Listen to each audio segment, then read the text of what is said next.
present. We have Commissioner Carl Kramer. We have Commissioner Levy present.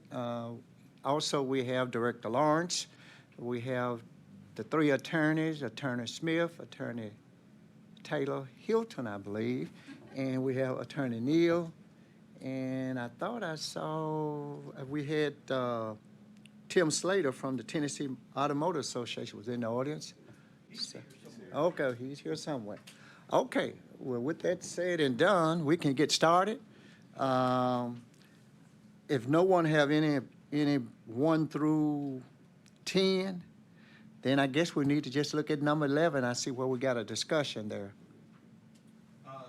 Number 2. 2, okay. Should we close and monitor to make sure the respondent doesn't come back? So that was my original recommendation, was to close and flag, but we can't flag unlicensed dealers, Jason reminded me, so we don't have a way to mark it Okay. in our system. But that was my initial thought too, yeah. Okay. Moving right along. Number 11. Okay. If that,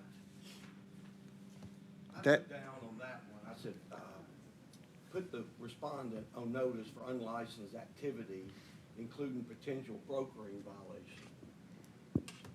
Yeah, this was an interesting one, so we kind of wanted to get your guys' opinion on this because it had some issues where they were saying that they're not necessarily the ones selling it, but they are working as a broker in between and they are getting a fee from that. So we discussed it in depth and we kind of wanted to get your guys' opinion on what you thought the appropriate discipline would be.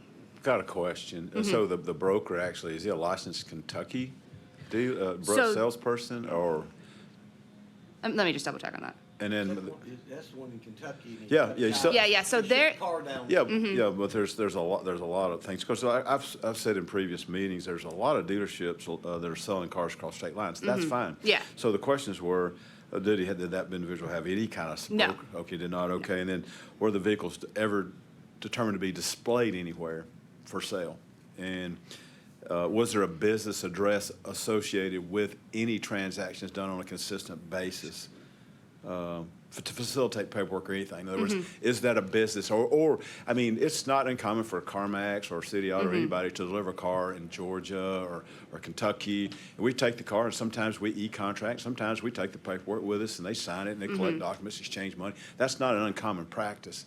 So that's what I was trying to determine on Yeah. this situation was if they's facilitating the business at an address or displaying, that's an issue. But other than that, I didn't really see anything wrong. so basically, from what my understanding is from the information we received, is that respondent, he's not licensed, he resides in Tennessee. Okay.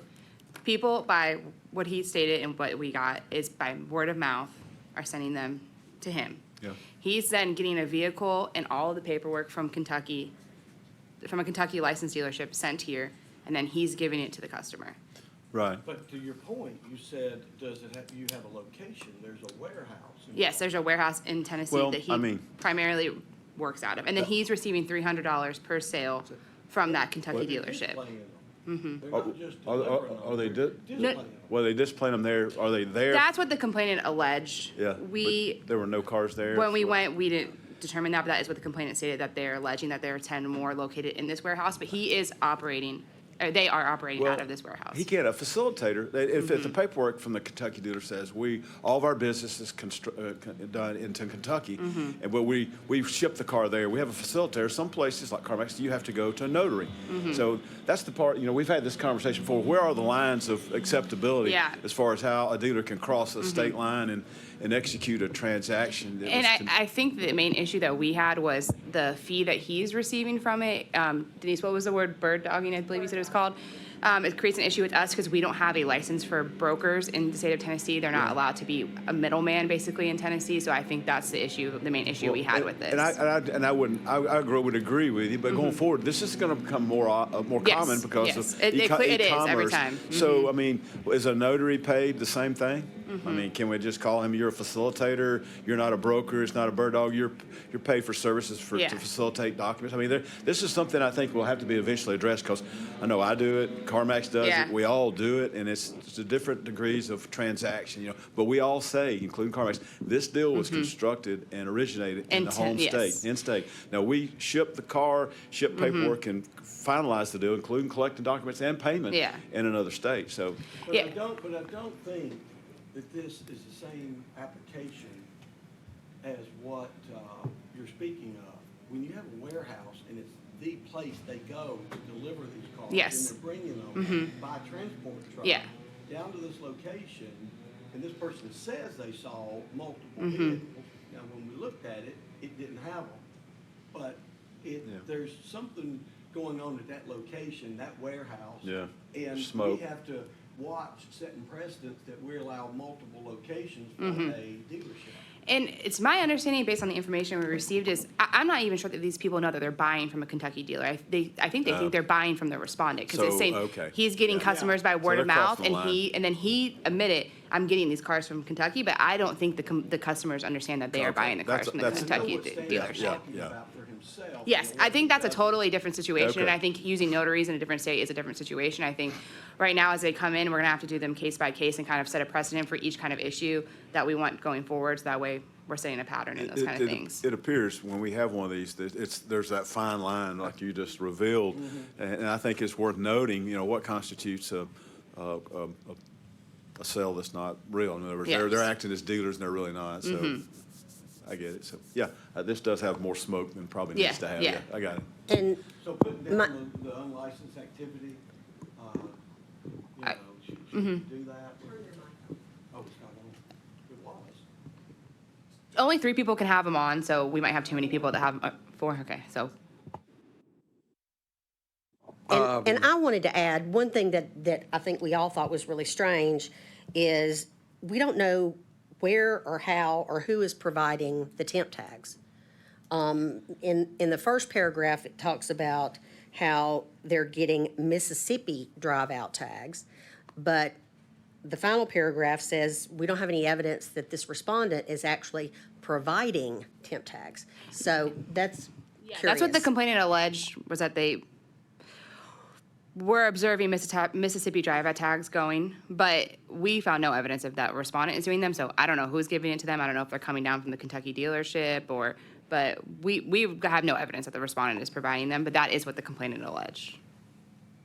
I think we need to stay on this. Yeah, so are you wanting to do a letter, some kind of fine? Well, my question is, shouldn't it go to the Rules Committee? Shouldn't we come up with what the law or rule is before we can make a decision on? That's something that, yeah, we can discuss, and we can create what we want the standard to be. Hey, if you're doing this, it's okay. Hey, if you're doing this, it's not Like- okay, and we can kind of set a hard line on that. Right now, I don't think we have a basic rule. I don't think we have a direct, so it's kind of, that's why I put discuss, kind of want your guys' opinions on what you want within the discretion of this. I do think there is a fine line where things are okay on this side and probably not so okay on that side. Well, the root of the problem's in Kentucky. I mean, that's where the Yeah, and I dealer think is. that we need So to how do refer we it to the, address the we need to problem? refer it to the Kentucky. Yeah, I board agree as with well. that. But that's the root But of we the have problem. somebody in Tennessee that's soliciting, I mean, Yeah. they need to at least have a salesman's license. So we got 3 states involved.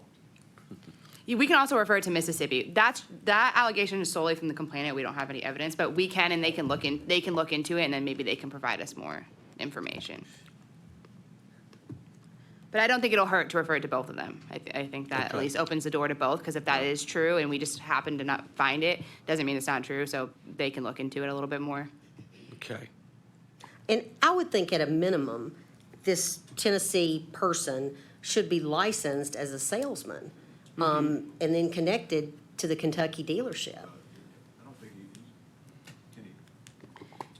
We can't license one in Tennessee. he'd have to be and licensed in connected to one in Kentucky. in Kentucky is our problem. He would have to be licensed in Kentucky and then doing it the way Stan explained, being the one Yeah. bringing it down. Yeah, there is smoke here. I mean, there's obviously, I think everyone involved and touches this should feel the wrath of the state of Tennessee. They keep coming to our state and do things not the right Yeah. way.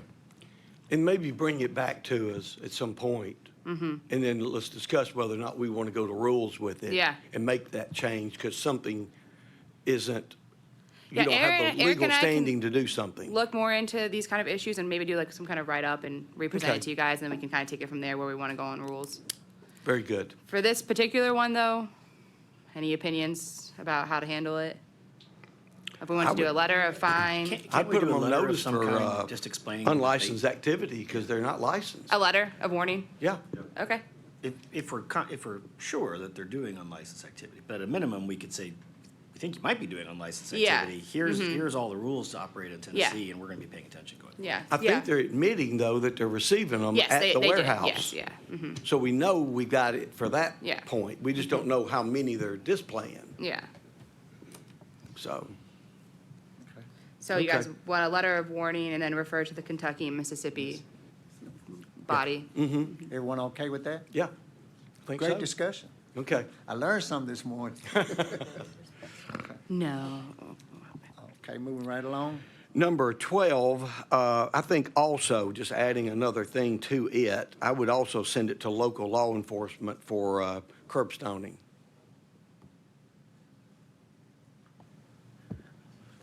I had a question. Where was the temp tag? Was there a temp tag issue for anywhere on number 13? 12? 12, I'm saying 12. And 12 and 13 are the same Yeah, yeah, I knew they were. respondent, so just give me one moment. Let Yeah. me refresh my memory. I never saw any mention of a temporary tag. No, I would have put it in there if we had anything about a temporary tag. So you got two different, They were given two, but they was within the guidelines of the law, the temporary tag. on 12 and 13? I didn't see. On Yeah. number 12. Okay, what's, I missed it. okay, this is, so Tell you, I see it now. complainant alleged there was two temporary tags given, but Yeah. the complainant doesn't have the vehicle, so they said that they're in the vehicle, and we couldn't get to that, so we Yeah, weren't able to Verify. That's substantiate what it. my question was. Who issued those two tags? That's what it was. It wasn't, there Right. were not any. There's who issued them. And then can you issue two different penalties for the same thing? Is that appears what you're doing? Yes, we can. Okay, go. Will I'm we all for get, it. will we find this person after this and get it? I'm not sure, Right. but I think we want to at least send the message and try if you would like to. Yeah, Okay. I'm good with it. Yes, we definitely, within the bounds of our rules and statutes, can issue per occurrence. Right, and they're different complainants too, so we've got totally different matters, sales and. So I will add refer to law enforcement for both of those. Yeah. Curb stoning. Very good. 14,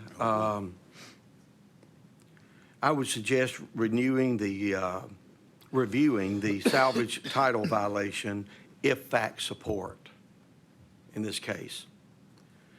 $500 fee sounds awfully low in this case. Okay, what do you mean reviewing it? Let me look back at it. Let's see here. While you're looking, can I ask a question? Oh, A question. Yes, absolutely. Was the selling dealer responded? Was he a Tennessee dealer? yes. Okay, just I assume so. Does the vehicle meet the definition of salvage or not repairable? Well, the complainant was able to provide me with estimates for the repair that would be more than 75% of the value of the vehicle, which is within the definition. Seemed a lot of unknowns on this case. Well, exactly, and I totally agree. This is allegations that we get often, that somebody sold a car that they shouldn't have sold, it was mechanically unsound. But I will say with this complainant, I had a lot more documentation and quote-unquote evidence that the complainant was able to provide me to kind of back up the allegations. And, just the fact that and I have a statement from a repair facility that the bumper cannot be put back on the vehicle because the frame damage is so bad, therefore it can't hold a license plate. And they don't even feel right about trying to attempt to get a title Yeah. to this vehicle because they don't feel like it should be on the road. And then also the additional information that I got well after I investigated this matter that Mississippi revoked the title. But it has nothing to do with the vehicle's, mechanical issues. It has to do with documentation that came with the the packet for issuing a Mississippi title. And I don't know how we would prove that any of that documentation, from what the complainant tells me, it has to do with a power of attorney document. So it has nothing to do with the Exactly. structural part of the vehicle. So there's just so much to Yeah. this, and I feel for this complainant to, Yeah, there- you know. Do we still have CID that goes around and investigates from the Department of Safety? That's Department of Revenue. Yeah. Okay. So did the consumer's obviously in harm's way here. Yeah, I mean, they Obviously can't drive the dealers- car yeah. from what they say. They Yeah. don't want to. You know, Yeah. they don't feel like it's safe. Again, I don't know how they would put a license plate on it. But we have this defense by dealers that we see a lot that it was sold as is. You know, these complainants bought the vehicle sight unseen. They did send a friend to look at it. There's some discrepancy about, like he said, she said, about whether a mechanic looked at it prior to the sale. And then I think it's really up to the commission to decide if a dealer has a duty to inspect the vehicle and make the decision if it's salvaged or not. Like, do they even have to do that before they sell it? If you buy a vehicle at auction, do you have to inspect it to the lengths of determining whether it meets the definition of salvage? And I think that's the real issue here. We do. Well, you're protected by NAAA rules and guidelines for frame damage, and the dealer should, if a good dealer's supposed to know that. But do they all know it? They all act on that? No, they don't. There are unscrupulous dealers out there, and that's why this commission exists. Right. To protect the consumers and create a level playing field.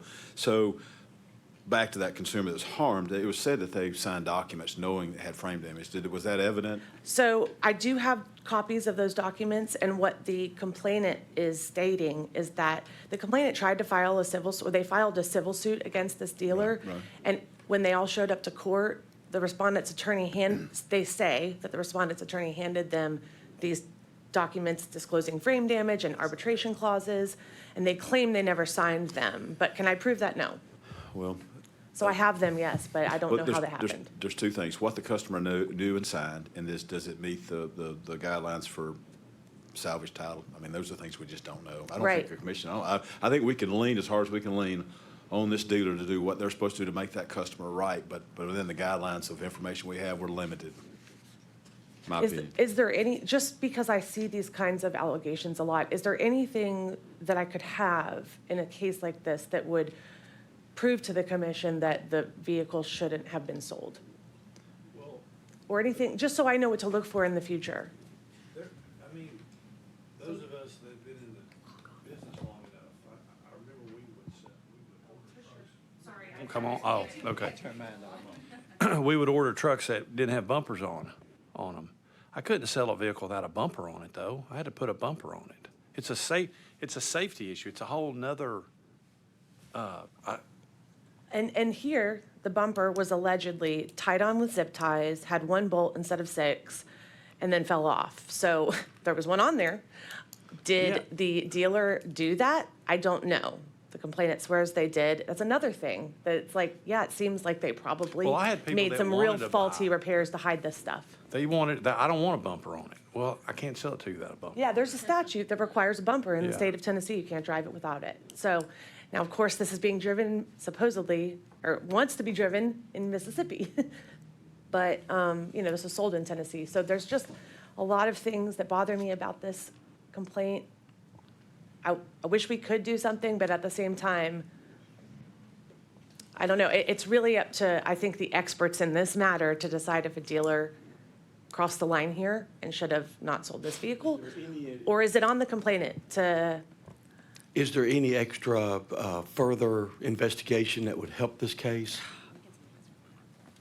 Keeping it open and, I'd like to know for sure if there was a document signed acknowledging frame damage. That's a red flag. If a consumer walks in and they are asked to sign a document frame damage, I think that consumer has to walk away, and any reasonable person would. So that would make me want to, I'd like to see that document. But by the same token, there is deception here from this dealer, clearly.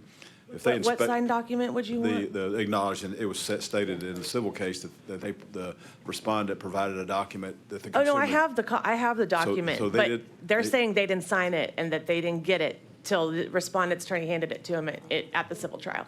that got dismissed because they also signed arbitration documents within the, the sale documents that they said they didn't Did it sign go, either. did it go to arbitration, so it got kicked out? I don't know. I don't It think so. should. No, no. It should go to arbitration. Right.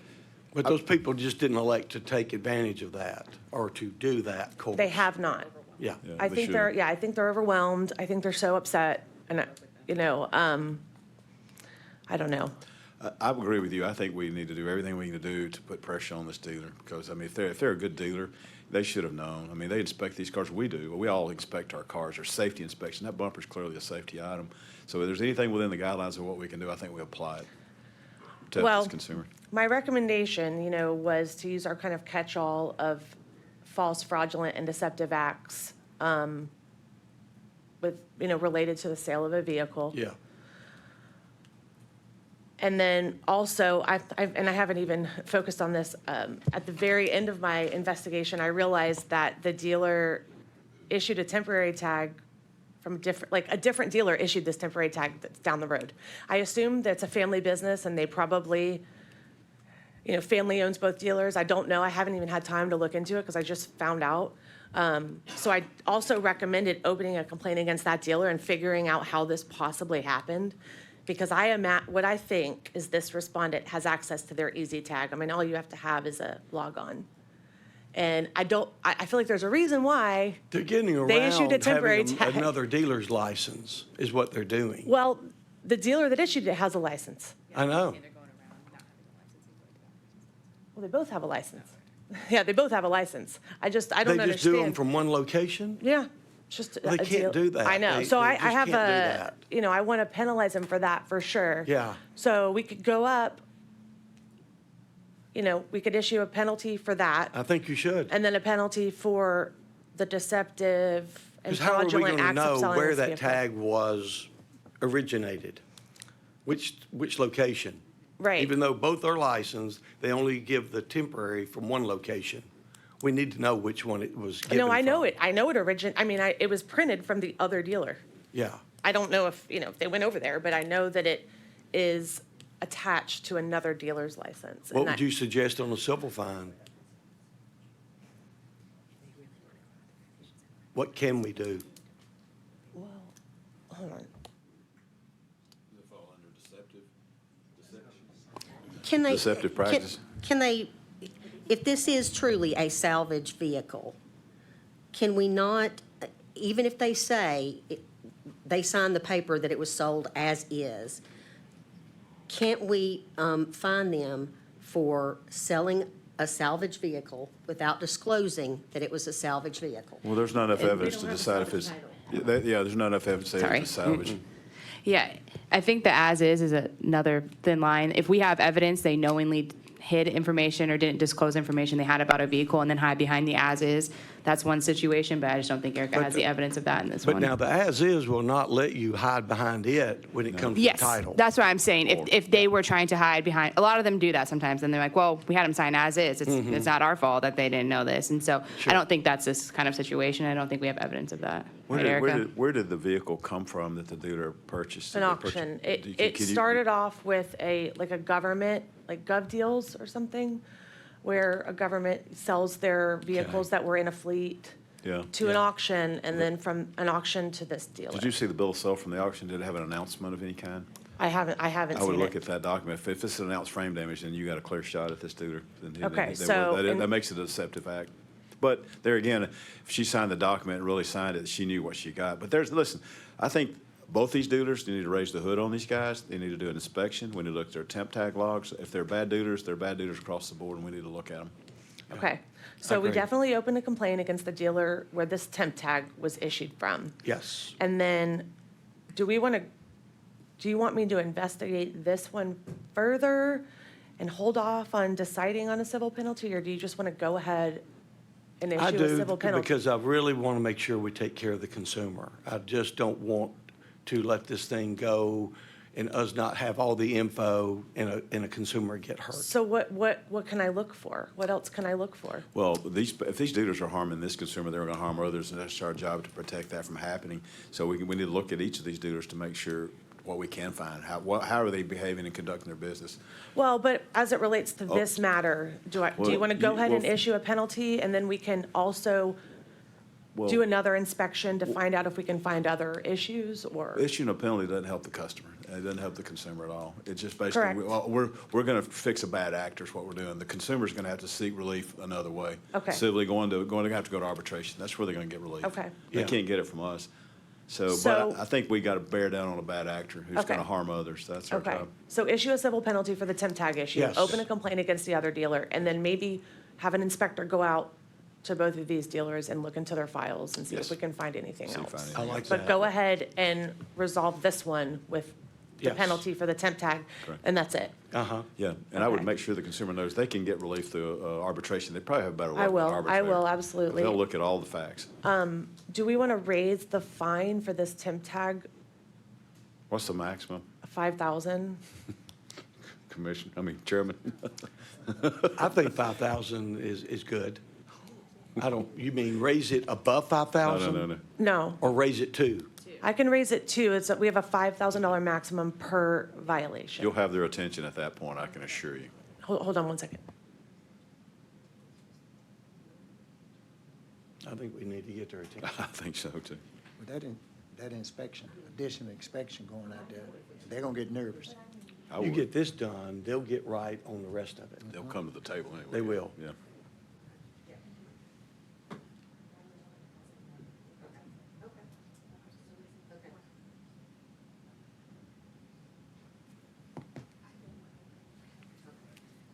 So, just to summarize this to make sure we're all on the same page, a $5,000 civil penalty for this false, fraudulent, and deceptive acts of issuing a temp tag through another dealer. Open a complaint against the dealer who this temp tag came from, and then follow up with some inspections. Yeah. Okay, is there anything, that you guys would recommend us looking for in particular when we investigate to see if we can find other harm? Or, You can pull a deal file, look for compliance, advertising disclosures, you can look for. So your all standard- Yeah, just standard Okay. stuff, look at the temp tag, look at the easy log, make sure everything's compliant. Make sure their business license and dealer license are displayed properly, make sure they're. nothing out of the ordinary that we may Sales not know, No, that no, you no, might know, that we can look for. Yeah, and I specifically look at that there's a pattern if they're buying cars from an auction. I look at bill of sales where they got the car, see if they're announced Okay. frame damage. That'd be one to Okay. look at. yeah. And if they disclosed it. Yeah, if they disclosed it, yeah, So exactly. it is a fact that a dealer needs to disclose that if it's been disclosed to them. I would think it's relevant.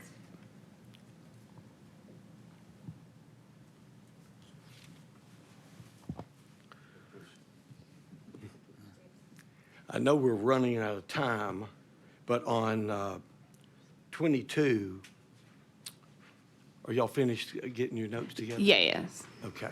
On 22, I just want to discuss it. The dealer is clearing the codes on a car computer, possibly, okay? We don't know it for sure.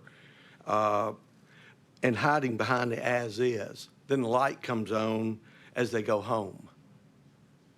What can we do about that one?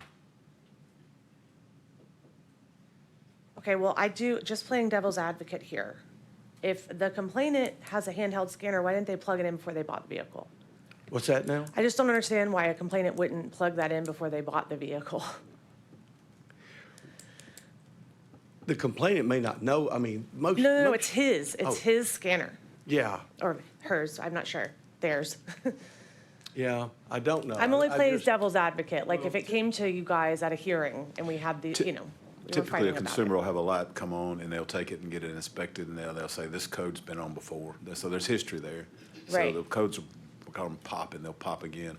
Right. And that makes it come up. So it's not typical for a consumer to go ahead and put a diagnostics on a car. No, they did that, Oh, though, is before? what I'm saying. Oh. No, they got home and said they did it. Oh, And that's where they're getting this evidence Like, why they from. do it after? Yeah, the why they That's fact what do it, I'm, yeah. instead of I'm before just the saying, fact? I'm just That playing is- devil's that is advocate. bizarre. If it came all the way to you, the respondent bought this and it came to you in trial and that was their defense, would that bother you? yeah, it would. Would we be So- able to get our investigators to get a device that would show that someone had done that? I mean, it's certainly something we can look into. I think kind we of- should. Well, the only problem with that is you don't know who did it. I mean, I'm a dude, I take trade-ins, the consumer could have done it. Yeah. Well, Who bears the you know, responsibility? if it was done recently Yeah. and it was still under the ownership of the store, you would know. It depends on what the code is and how long it has to, the Well, runoff on it. there's a It's- lot of it's- things it's- like that. It's very but gray. I think it would be a great device to have to help prove a timeline of when it was done. You'd establish a fact, but I don't know where the fact lies, you know, as far as Yeah. the responsibility. You know, that's a great spot. We deal with it all the time, you know. Yeah. Unfortunately, the dealer falls on the dealer. The good dealers find that and deal with it, you know. Yeah. The scrupulous dealers, there's a lot of avenues for deception there, so that's a great spot there. But just look into it, Denise, and just see if that's possible to help us remedy these type cases. I will do that. Okay. And I think too, we're actually going to get together later today to talk about some other things.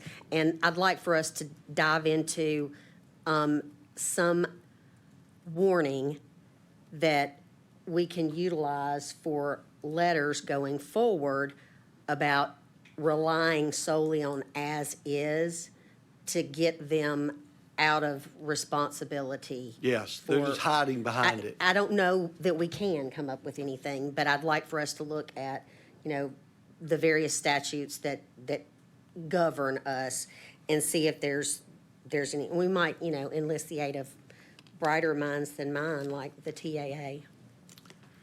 And then the last one I've got is 117. I think we need to further investigate how a clean title was transferred from an auction to a dealer and whether the proper procedures were being followed.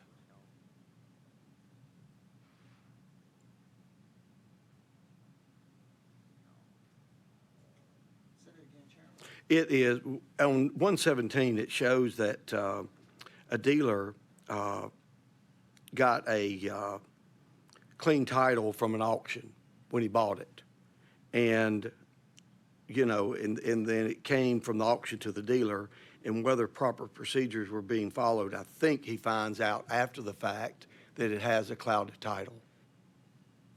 Right. Why wouldn't that auction know? Right, and my question is, I'm not sure if you know the answer to this, but could the owner of a vehicle sell a vehicle to an auction and hand them an older title and the auction not know that it's not the newest? But the auction would have a, It falls under auction rules. It goes back to the auction. Okay, That car so- goes back to the auction. so- Auction's responsible for that. So would you say we can close this one and open a complaint against the auction? Yeah. Okay, I think that's right. It is a Tennessee auction, correct? yes. Okay, yeah. That's Hope all it's- I've got. Hope it's not one of ours. It'd be easy. I know how to fix it. We take the car back, deal with the person that sold it to us. I've got one, and it's real quick. It's number 73, and it deals with civil penalty for advertising violations. I agree with that. But this one, I think, needs to be referred to someone federal because this is a common problem. This is what we're dealing with on a federal level. The CARS rule, which is going to be, it's going to be revealed in July or August, and it's going to be enacted in November, December. And the reason this is happening is because of what the Federal Trade Commission calls junk fees. These are hard add-ons, that's what this is, and this is wrong. I'm totally against it. Dealers that do it are unscrupulous. People showing up at the dealerships and they're told they got to buy something that's not listed or advertised in the sale price. A lot of people fall for it and buy it, and that's just wrong. That's deceptive. So I agree with the penalty of $500, but I think this is referred. I mean, we're going to see this a lot. You refer to. Refer Do you to- have any recommendation as to who would be the best agency to refer to? You can refer it to the Attorney General. Attorney General or the Federal Trade Commission. They're both out in full force right now, and I'm not for regulation, but I advocate this is wrong, how they're doing this. It hurts all of us as dealers, and that's why we're dealing with this new federal regulation coming out in the CARS rules because of this very thing. They call it junk fees. Now, our dock fees are going to get caught up in that. You know how that got fixed in the state, and that's fixing to go away. All dock fees are going to be included in the sale price, and this is all because of this bad actor here. I don't know who it is, but this bad actor here is one of the reasons why we're having to deal with this on the federal level as well. That's all I got. Yeah. Anything from anybody else? Let me make sure, 73, you want to refer to the Attorney General, and you said another. Federal Trade Commission. Or both? Okay, thank you. There being anything else? That's it. Any more comments? No more comments? Do I have a motion to adjourn, subject to the approval of the full commission? So moved. No, not yet. Not yet? Adopt the, Oh. you need a motion to adopt the report as amended. Oh, give a moved. motion to adopt the report as is, subject to the changes that was recommended. So moved. Do I have a second? Already got the Oh, you got, motion, sorry. second? All in favor, signify by saying aye. Aye. Any opposed? Ayes have it, so ordered. Okay, Thank you. very good. We'll just take a 5-minute break and we'll start the quarterly meeting. You were right, though. That was weird. Yeah. When I read it, I went, man, not so bad, then once we got into it, Yeah. everything you said.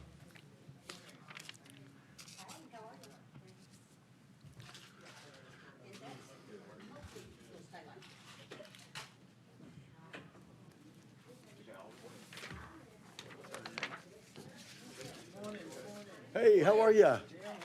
Hey, how are you? Good, good, good. Welcome.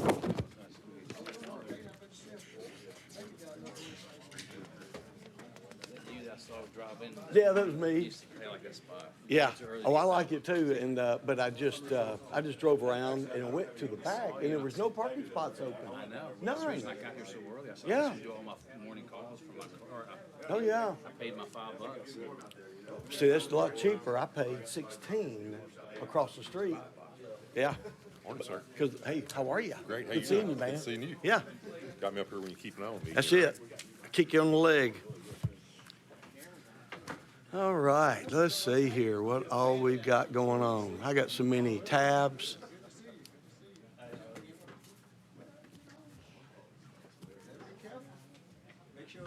Looks like we got a full house today. Jeremy? Hey, how are you, sir? Good. Good. Good morning. Good morning. How are you, sir? Good. Glad to be here, yeah.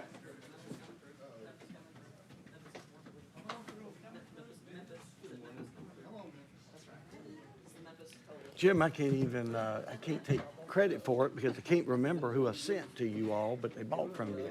Thank you. It was somebody I knew that was up in your area and they were just talking Test, about where they were test. gonna buy a car. And I said, go see the Galvins. And so that, they went and bought, but I don't remember who it was now. Somebody in my family.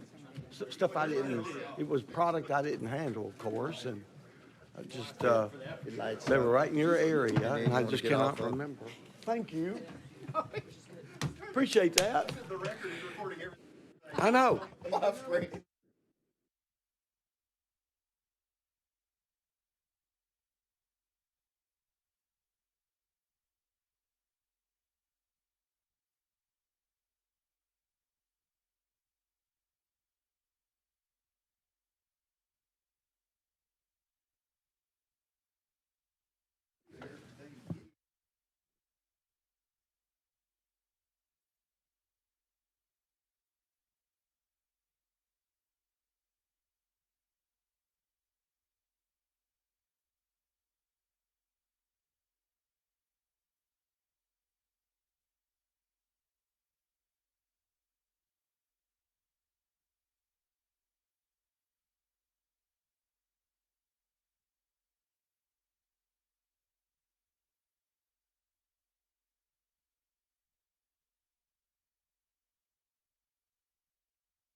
Man, y'all gonna have to really stay on me about this new button. I like And- technology, but this one's got to be touched. This is a regular call meeting of the Tennessee Motor Vehicle Commission, and we're starting at 9:40 this morning. Did everyone sign in the back this morning when you got here? There's a sheet back there.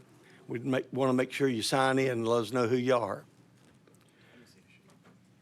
Should be. Is there no sheet? Aren't we supposed to be signing in, Jason? Oh, okay. Okay. Executive Director Lawrence, will you call the roll to establish a quorum? Yes, Mr. Chairman, and before I call the roll, just to, we've got new equipment in the room for everybody that wasn't here for our legal committee meeting, and you have to physically press the button, and it's red, but only 4 microphones can be on at the same time. So when you're finished speaking, please hit the button again so it goes off. And before I call the roll, I'd like to introduce a couple of Motor Vehicle Commission staff that I asked to be here today. In the back of the room, Tim McCoy, who handles all of our salesman's licenses. And Tim, stand up so they could see you and say hello. And Marcia Bynum, who does all things financial, make sure that you guys get paid, and also handles all of our manufacturers and distributors along with representatives. So I'm glad they could be here today, and I know it's nice to put a face to a name. So now I will call the roll. Commissioner Andrews is present. Commissioner Barker Here. is present. Commissioner Copenhaver is present. Commissioner Elam Present. is present. Commissioner Evans is present. Commissioner Galvin Present. is present. Commissioner Jackson Present. is present. Commissioner Kramer Here. is present. Commissioner Levy Present. is present. Commissioner Norton Here. is present. Commissioner Owens Present. is present. Commissioner Speaker Here. is present. Commissioner Vaughn Present. is present. Commissioner West Here. is present. And Chairman Roberts Here. is present. Mr. Chairman, you have a quorum. Thank you. Meeting notice was sent out, and do we need to vote on it too? We don't vote, I just need to read it for the record. Okay. This meeting's date, time, and location have been noticed on the Tennessee Motor Vehicle Commission's website, including as part of this year's meeting calendar since November 20th of 2022. Additionally, the agenda for this month's meeting has been posted on the Tennessee Motor Vehicle Commission's website since April 17th, 2024. This meeting has also been noticed on the tn.gov website.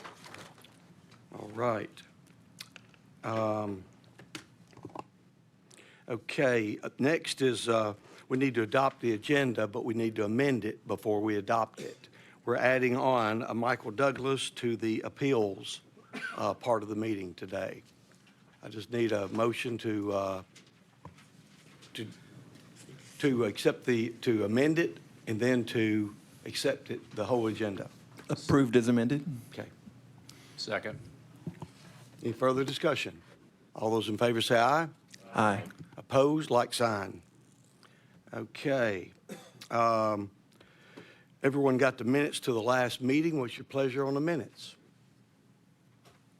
Motion to approve? Second. Any further discussion? All those in favor say aye. Aye. Opposed? Okay, the minutes are approved. And now we can go into dealer salesperson appeals. And who is first today? Neil, you want to go over?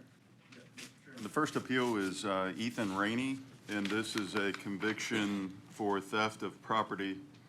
And the last date of probation, release, or parole was May of 2026, so the commission would have discretion to deny until May of 2031. Okay. Is he here? If you would come up, you can bring a witness or a character witness with you, or whoever you'd like to bring, and go ahead and address us and talk to us about your circumstances.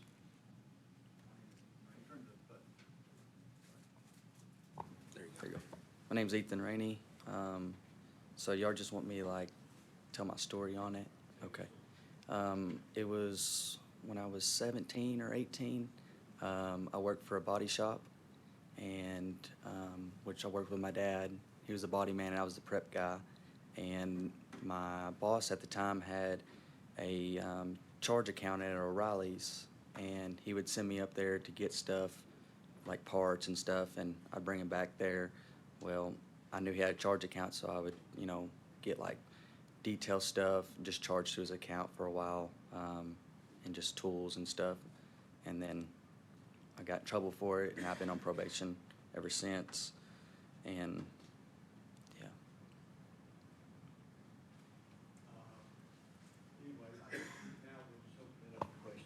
Commissioner Vaughn, I have a few questions for you. Did you make restitution? Yes, I'm paying that back currently. I pay- How, you started it immediately and you're Yes. continuing? Have you missed any payments? No, ma'am. Have you been in any trouble since then? No, ma'am. What was the dollar amount total? 6,200. That's all I have. Did you say you had paid it back? Yes. In I'm paying- full? No, not paid back in full. I pay $180 a month on How, it. how far into it do you think you are? I've been on probation for 2 years, so I'm not sure. I haven't really looked to see how much I've paid since then, but I visit my probation officer every 2 months, and she I would sees certainly it. keep up with that, okay? It just would help you at some point to know you've made restitution. Yes, sir. Any other questions? Yeah, I have one. I didn't hear him well, so could you tell me again what you took? What you, s- It was basically a charge account. So basically, I would go up there and say it's for, the place was called Classic Colors, and I just told him it was my name, and I was just charging the account, so I didn't have to pay at the time, and I just, took the items with me. It wasn't like stealing from O'Reilly's, but stealing from, the person that owned the business I worked for. excuse me, what did you do when the stuff you got, did you sell it? No, I just kept it and used it. It was like a jack stands, detailing stuff, just parts for my car, stuff like that. I mean, when you did that, you know you were doing wrong? Yeah, I do now for sure, which Yeah. that was a while back. Yeah. Any other questions? Commissioner Vaughn, a few more questions. What are you doing right now? Are you working at Landers right now? Yeah, I'm on the internet leads, and then when they come in, I hand them off to a salesman so they can take care of it. How long have you been working there? Going on 2 months now. Where did you work before that? I build pools out of Conway, Arkansas, and I did concrete work. Okay. Any other questions for him before we go to his, to the person he brought with him? Anything? Well, just reading the record, you said you thought it was about $6,000 or $6,200. On the paperwork I've got, it shows 8554. So what's the difference between the number you know and the number we have in our documentation? This is 85. It shows, on the defendant's name, a restitution, $8,554. When was that last updated? Um, Because I paid quite a bit of money here and there on it. Yeah, so That that looks was like the it's court original. costs. Court costs are added to it. Oh, It's fines and court costs that have been added to it, to the original amount. Yeah, so that's pretty substantial. So you've been making payments since you've done this, you're making some progress on that, but, how long did it take you to run up $8,500 or that big a bill? It sounds like it went on for months or a year. Honestly, I was just getting my friend's stuff, me stuff. Just whenever I went in there, at least, 2, 3 times a week, charging it for a while. So what led you to think that was a good idea? I really don't know. I learned from my mistake, and, I just have to deal with it. How'd you get found out? How did I what? How'd you get found out? I got a letter in the mail saying that, this is what happened, and they put a warrant out for my arrest, and I got arrested, and I bailed out and had to get a lawyer and get it all taken care of, and now I'm on felony probation and getting it all taken care of. So the business sent you the letter that you were embezzling from or stealing from? I'm trying to remember, because I was. It wasn't O'Reilly's, it was probably the business, wasn't Yeah. it? They figured it out. Somebody was running up the tab on them. Yes, and I just had to get it taken care of. They had like I said, a warrant out, and they picked me up on it, and I bailed out the same day, because, I had Okay. everything, but. Who was the business and what relationship did you have with him? It was Classic Colors, the Body- body shop. okay. My dad worked for him. He worked for him for like Okay. 8 years. Does your dad still work for them? No. Let's hear from who you brought with you. Tell us your name and your capacity that you work with him. Good morning. Thank you, everyone, for your time this morning. We really appreciate it. My name is Brad Bellamy. I'm the general manager, Landers Ford in Collierville, Tennessee. My finance manager and Ethan know each other. They grew up together, and he really was a big advocate for him getting an opportunity ever since Ethan got in trouble. He's been a hard worker, put in a lot of hours, but wanted an opportunity to better his life and better himself. And we felt like it was a good opportunity to try to give somebody younger a chance to do better and make the right decisions and learn from the mistakes they made in the past. And, we're really trying to embrace the next generation. And the reality is that we got people from all walks of life that we're trying to bring into our fold and do what we can to grow people that want to be a part of our business. And so Ethan is one of those folks that we believe is a hard worker, and since he's come on board and work internet sales, he's done a really good job of just bringing customers in and answering their questions and doing a better job than people we've had in the past of just being responsive and taking the opportunity to show that he wants to work hard. And as most of us know, it's hard right now to find people that are younger that actually want to come in and spend the time, be on time to work and stay late. So he's been doing a great job since he started with us. Does he have, who would be his supervisor at your dealership? When we became a salesperson, it would be Jason Medeiros, my general sales manager. And he's aware of Yes, what sir. he's done and kind of keeps up with what's going on in the store so it doesn't happen to you all? Yes, sir. And quite frankly, I pay attention to a lot of different things. I had to let go of a salesperson last year because I found him stealing gas.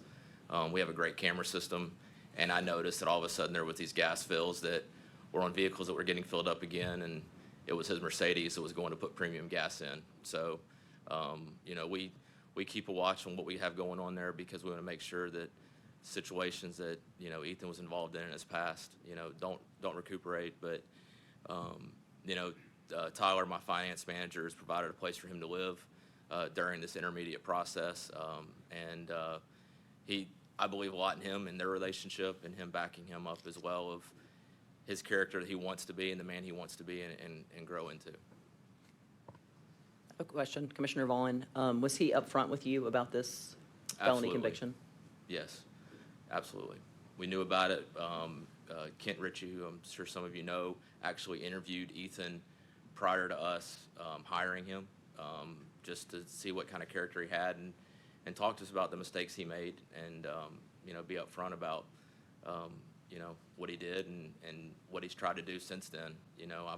I'm proud of the fact that he's had a steady job and been employed during this time and been paying those payments and not been late on those. Okay, thank you. That's all. Anybody else? Commissioner Barker, I can just speak for the Landers Group overall. They wouldn't be taking a chance on this young man and putting their reputation on the line if they didn't have a full support system around him. He's young. I know Brad would not be standing there if he didn't believe in him. So, and considering how young he is, I would assume and hope that we would give this young man an opportunity. Thank you. Commissioner. Yeah, well, I was gonna say, if you're not. That is a motion. All right, A motion that we grant him his license. I'll second and share your sentiments as well. Executive Director Lawrence, will you call the roll on this appeal? Yes, sir. The motion is to grant licensure to Mr. Ethan Rainey. Commissioner Levy? No. Votes no. Commissioner West? Yes. Votes aye. Commissioner Elam? Votes aye. Commissioner Andrews? Aye. Votes aye. Commissioner Speaker? Votes aye, Commissioner Copenhaver. Aye. Votes aye, Commissioner Galvin. Aye. Votes aye, Commissioner Norton. Aye. Votes aye, Commissioner Vaughn.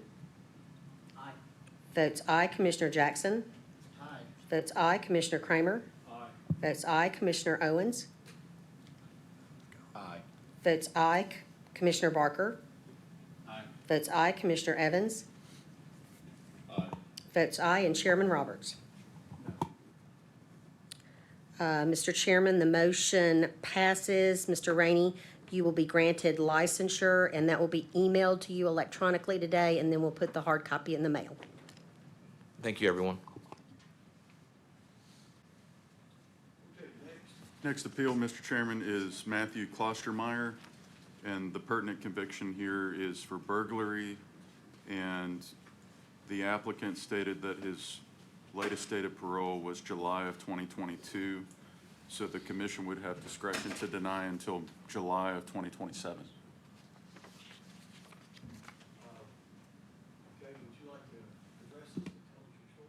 Hi, my name is Matthew Klostermeyer. Thank you for your time. So basically my story is I was young, and I didn't grow up in the greatest neighborhood. I didn't have the greatest parents. I was looking for any sort of guidance that I could really find. And the only guidance I found was in people who led me on a bad path. And at the time, I didn't really, that's all I seen in my life. And I didn't really know, I knew the difference between right and wrong, but to me, my role models and my support system are all telling me to do wrong. So as a young, vulnerable kid, it was the only thing that I could think to do was to go on that path. I did receive 4 to 8 years in prison. While I was in prison, I just started to look around and really look at my surroundings, and it was just like one morning I woke up and I realized that this isn't what I want for myself anymore. Since then, I've kind of just been doing everything I can to receive good karma in the world. I've been really trying to change, the way I look at the world and the way I treat people. I caught my charge in Omaha, Nebraska. I moved to Dixon, Tennessee to get away from all of the negative influences in my life and find a more positive life for myself. I've been here for about 2 months now, and it's honestly the happiest I've ever been. It's the safest I've ever felt, and it's I wouldn't want to be anywhere else but Tennessee anymore. And I'm just asking for a chance to, I've wanted to sell cars for pretty much my whole life. It's kind of messing with me that I can't right now, and it's just something I've wanted to do for a long time, and I would really appreciate your guys' vote to allow me that chance. I'm Chairman Roberts, and just want to ask you, you were saying that you moved away to get away from bad influences, Yes, sir. and you're from Dixon County. You're back in Dixon now? I'm from Omaha, Nebraska. Oh, okay, Yes, sir. okay. So you are away from, I'm 800 miles away from Okay. anybody I know. okay, all right. Just want to clarify. Commissioner Vaughn, I've got a couple of questions. So the charges were assault and battery and disorderly conduct, is that correct? Those were 2 misdemeanors. I am not 100% sure. I remember I received a 30-day sentence on both of those.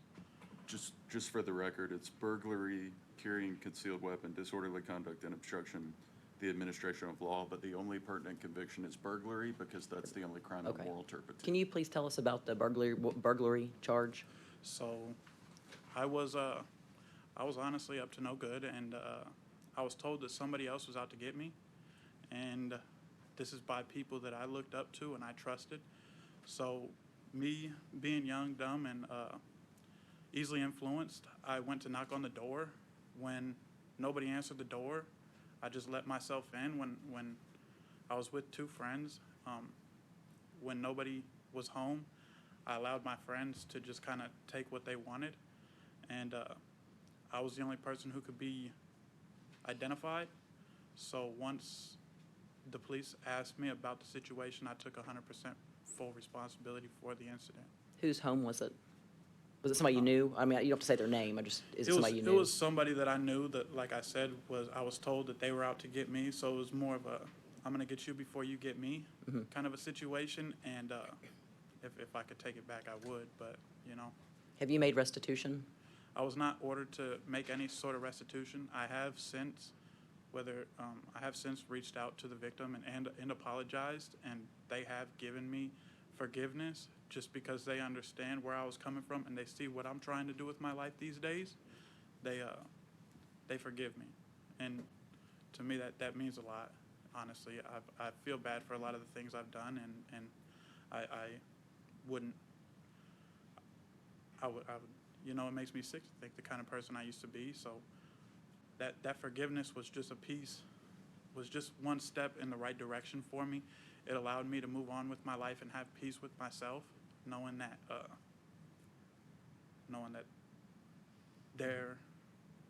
they are happy with their lives as well, that I didn't ruin their lives.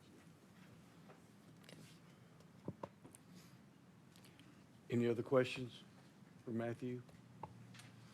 Are you still in contact with those friends that you referenced? No. Like I said, I moved to Dixon, and kind of just, if you weren't somebody who wanted the best for me, genuinely the best for me, I just kind of cut you off. Like wasn't a hard decision for me to make. I knew that I was coming down to Dixon to meet new people who didn't see me that way, who didn't have negative opinions, who didn't try to influence me to do things that I shouldn't do, and it's a lot easier knowing that I don't have to talk to them ever again. I don't have to see them, because I'll be honest, living in Omaha is hard to get away from those people just because they're 2 doors down. You know, you can't.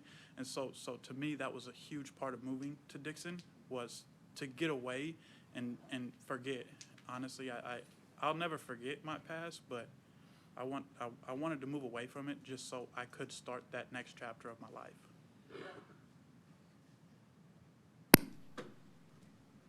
Any other questions for Matthew before we go to the person he brought with him? Would you step up, sir, and tell us your name and what capacity you... Hey, my name is Mike work Garr. I'm with the him? general manager at Nick Mayer Chevrolet Buick GMC in Dixon. And just from my personal point, this is the first time I've been licensed by y'all for over 20 years. And I appreciate the concern and the dedication that you are showing today. This is my first time ever at in front of this board. So from a 20-year vet car guy, I appreciate the seriousness of which you take this.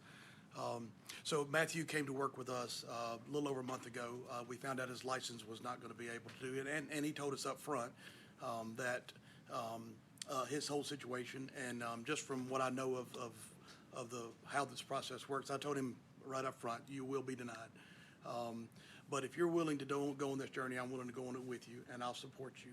One of the things that I want y'all to understand about the way that we do our business is we don't have a raised tower. We don't have a separated tower. We have sales managers that are within the distance of you and I from the sales tower. It's not an enclosed tower. Matthew would be sitting at a desk within earshot of a sales manager every time he's talking to a customer. So I think that's an important thing. Through his dedication, through his willingness to have a different way of life, we are here to support him, and I'll ask you to vote his affirmative. And welcome if you have any questions for me.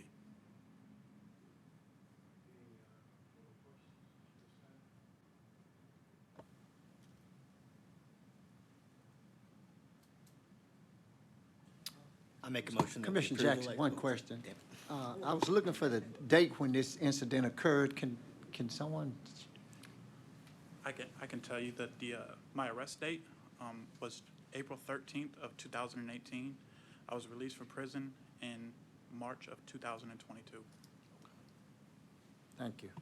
Another thing too, while he was in prison, he took some other elective courses, and he and I have talked in great detail about what happened. But he took some elective courses that were not required for him to get out. Anger management, some different things, to make sure that he was, he's trying to get on a different path. I make a motion that we approve the license. Commissioner Jackson, second that motion. Okay. Executive Director Lawrence, will you call the roll? Yes, sir. The motion is to approve licensure for Mr. Klostermeyer. Commissioner Levy? Yes. Votes aye. Commissioner West? Yes. Votes aye. Commissioner Elam? Yes. Votes aye. Commissioner Andrews? Aye. Votes aye. Commissioner Speaker? Aye. Votes aye. Commissioner Copenhaver? Yes. Votes aye. Commissioner Galvin? Aye. Votes aye. Commissioner Norton? Votes aye. Commissioner Vaughn? Aye. Votes aye. Commissioner Jackson? Aye. Votes aye. Commissioner Kramer? Votes aye. Commissioner Owens? Aye. Votes aye. Commissioner Barker? Aye. Votes aye. Commissioner Evans? Aye. Votes aye. And Chairman Roberts? Aye. Votes aye. Mr. Klostermeyer, your licensure has been approved. We will email you an electronic copy today and then put the physical copy in the mail. Congratulations. Thank you so much, everybody. Okay, thank you. Next. Next appeal is Dylan Trent, and the pertinent convictions here are attempted bribery of a public servant and aggravated assault.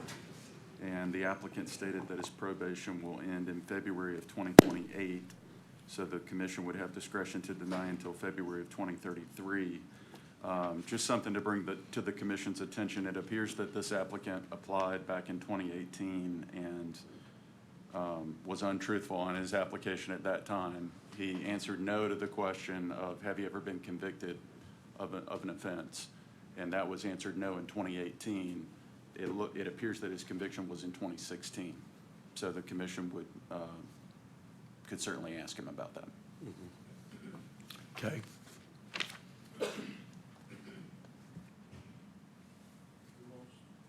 Who wants to go first?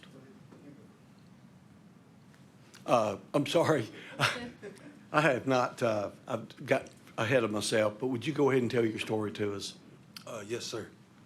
To go back and tell you my story, to try and justify anything would just be, asinine, because I'm not that person anymore, Sorry, I'm a little nervous. But similar to the gentleman before me, I grew up in a crazy neighborhood, grew up in foster care. Convict turned Christian. Get Jesus, change your product. That's the best way I tell it. And when I got out this last time, 7 years ago, my pastor, he's the one that vouched for me to get out. And I completed a program called True Purpose. It's a year-long faith-based program. When I was in there, close to 200 people came in, and I only seen 5 people, including myself, graduate. Very extensive program. I completed it, and I've been out. All my everything's paid up. No failed drug tests. No incidents since then, since my arrest. And I'm just trying to live the right way, I live my life. If God ain't gonna bless it, I don't want it, And like I said, I was a young and dumb kid, just if you want more than what you see, you have to become more than what you've been. And to become more than what you've been, you gotta do things you've never done. And to do things you've never done, it starts with your mindset and your environment, So that's the first 2 things that I had to change. And, at the time that I caught these charges, yes, I was 18. My body was a grown man, the age of accountability, but my mind was a child, and they say, when I was young, I spoke as a child, I thought as a child, and I behaved as a child, but when I became a man, I put away childish things, and, when I got out this last time and I gave my life to God, and, I put those childish things away and I became a man, and I'm just trying to move forward with my life. Now, the application that was in 2018, I originally applied at Oben Franklin. I worked there for a little bit, and then they said that my sales application was denied, but I was honest with them. I told them my charges and everything, and they said that they was gonna come for the appeal and whatnot, but I ended up leaving there, and I started a CBD business, and then I closed it because my probation officer said, I had one probation officer said, yes, I can. They switched me probation officers, and they said I couldn't. So I closed the business down, and then I actually originally started selling Kirby vacuum cleaners, door-to-door sales, and broke all their records, 30 sales my first month, got the Gold Digger Award. So I'm great with people. If they buy who you are, they buy what you sell. People care about. People buy from people that they like and that they trust. People, they love me and they trust me because I'm genuine, And I just want to sell cars. Commissioner Vaughn, can you tell us about the charges, please? Are you asking me? Yes. Tell me about what happened. So the bribery, I will fully admit the aggravated assault, I am guilty. But the bribery, my cousin's, the mother of my cousin's child had got caught shoplifting at Walmart. So I went to the Walmart, and it'll say it all in the file. And I said, hey, I don't know what she's doing. I'll pay for whatever she stole. And the manager said it's out of my hands. Talked to the police. And because of my background and the way I grew up, you don't talk to police. And so I was trying to leave, and my cousin begged me. I said, okay, against my better judgment. So I went to them. I said exact same thing I said to the manager. Hey, I will pay for whatever she stole. No problem. It was like a radio. And they said I was bribing them. And common sense would tell you that, for bribing, theft charge, I could have paid the $87 to bond her out rather than trying to bribe a cop. So that was the first charge. And I was not familiar with the system, and they said it was a Class C felony, and then I could serve 6 years in prison.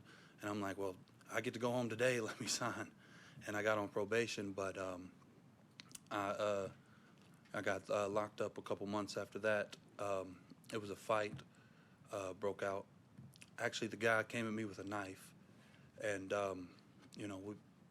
we got in a fight, whatever. Then his buddy came. Me and his buddy fought, and then his buddy, he pulled a gun on me, and he tried to kill me. So, that's just how I grew up, and just, it was me or him. And he didn't get, no one was injured, no one was murdered, but yeah, that's what happened. Were you required to make any sort of restitution? No, ma'am. Okay. But all my court costs is taken care of. I've been out 7 years, May 2017.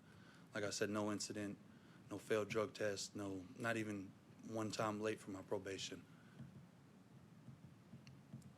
Any other questions for him? We can go to his, I guess somebody, you work with him? Actually, he's going to be work for me. He will be, okay. Why don't you come up and tell us who you are and tell us your involvement with him? Yeah, sure. My name is Mohammed Almeter. I'm the owner of Mo Auto Sales. I just opened up about less than a year ago.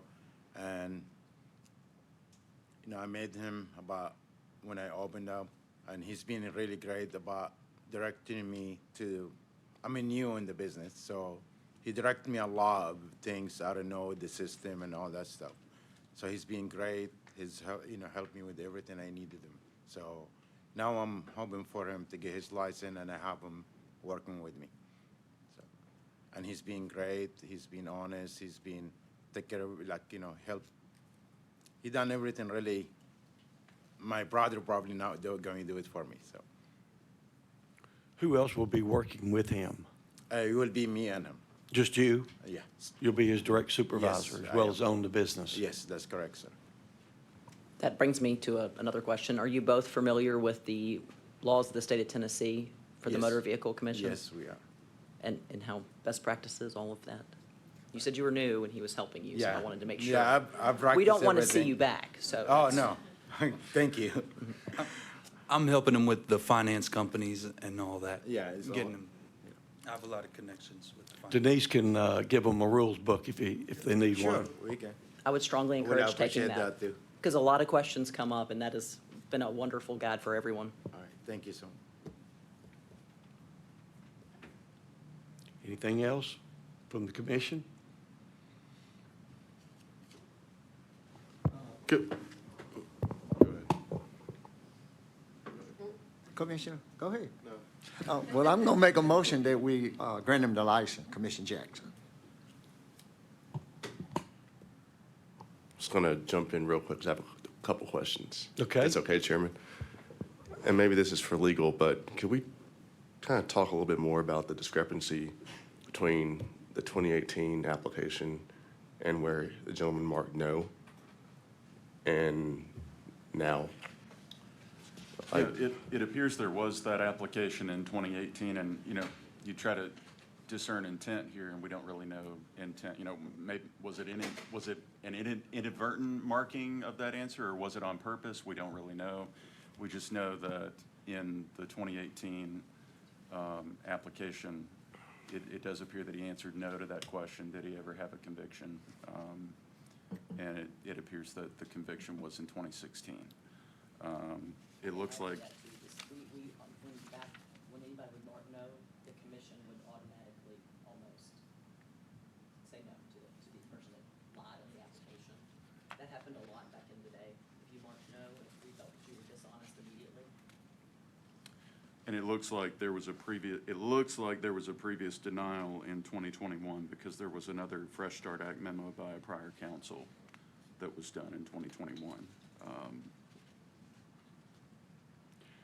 Mr. Trent, would you like to comment on why you marked it the way you did? And is it saying in 2021 it was marked? Go to the 18, do 18 first. Think it 2018 was- application, on the 2018 application. But in the 2021 and the most recent is saying that it was marked, yes? I'm not sure about the 2021 application. I just have the 2018 application where it was marked no.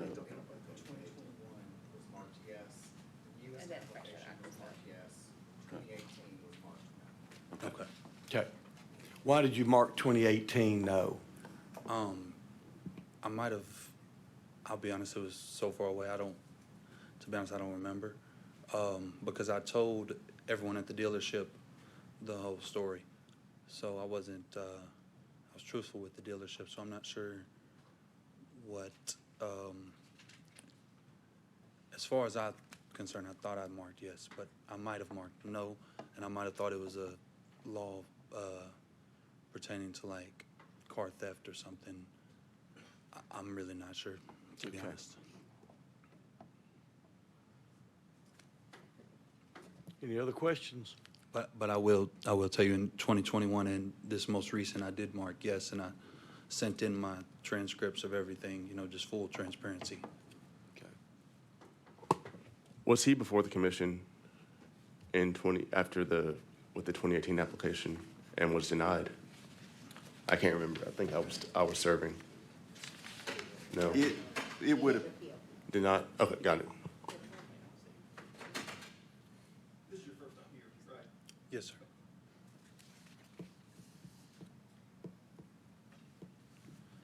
What application was applied for in 21? What commission saw that? And why was it, do we know why it was denied?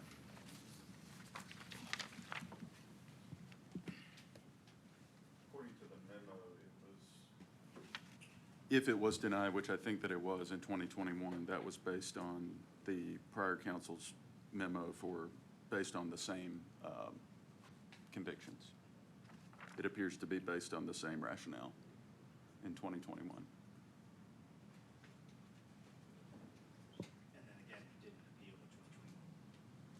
I would have to defer to staff on that.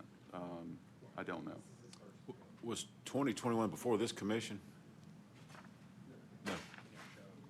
Okay. I don't know. Okay, just show it. It seems like he applied in 2018, was immediately denied for the perceived falsification, applied again in 2021 and was automatically denied based on the 2018.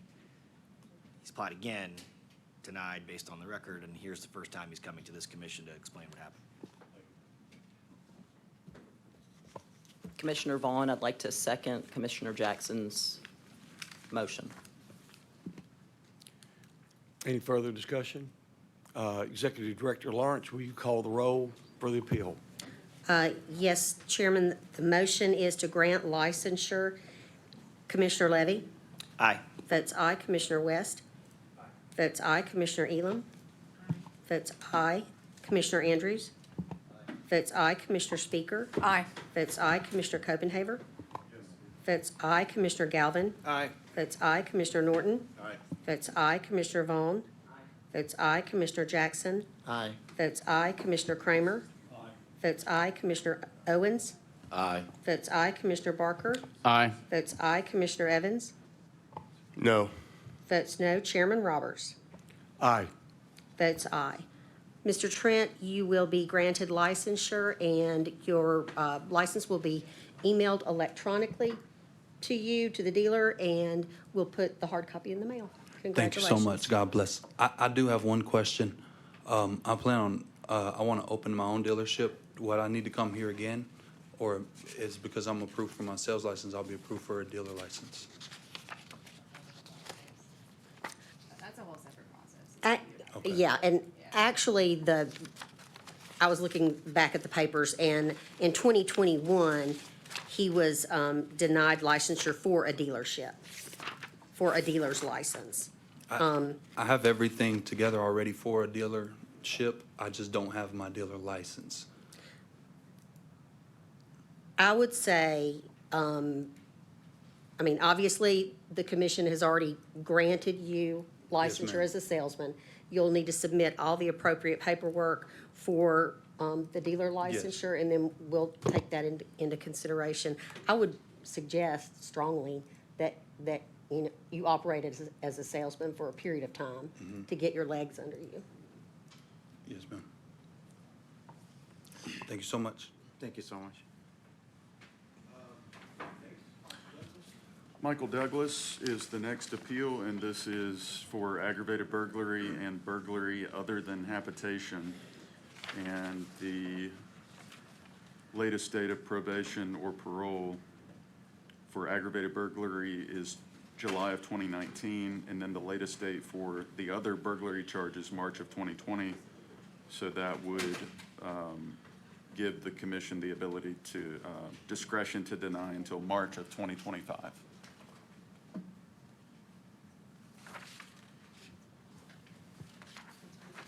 Mr. Douglas, you got a unique name there.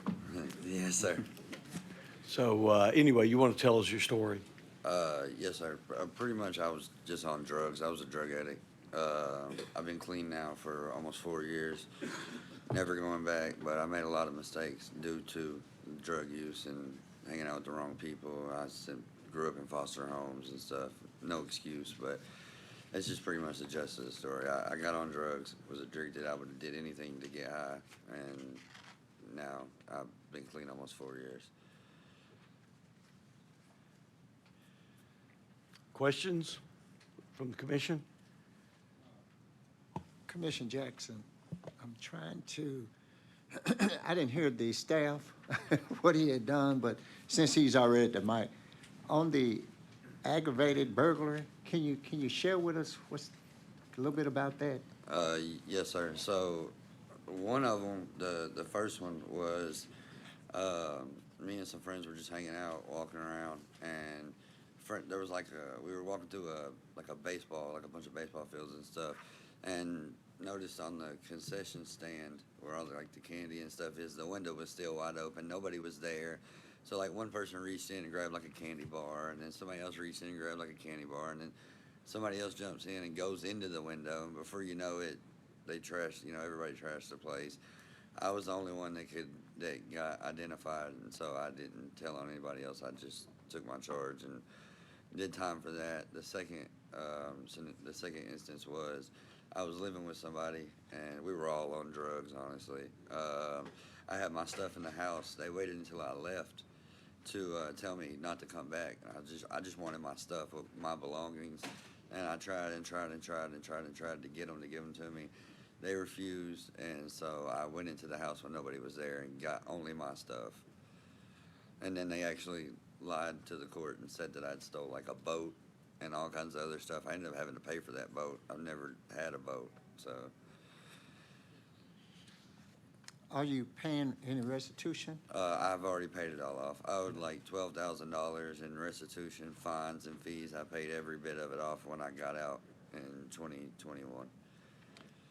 Have you had any problems since then? No, sir. I don't plan on having any either. Tell us about what you're doing to stay sober. I just don't want to get high anymore, honestly. I have no want to. I just don't want to. I see what it did to my life. I see what it did to everybody around me. I'm constantly losing people that I used to be acquainted with and seeing where they're passing away and dying. And I see my life then versus now, and I would choose now over anything. So did you go to some rehabilitation facility for it? Jail. or- Yeah, Jail was that it? my rehab, yes, sir.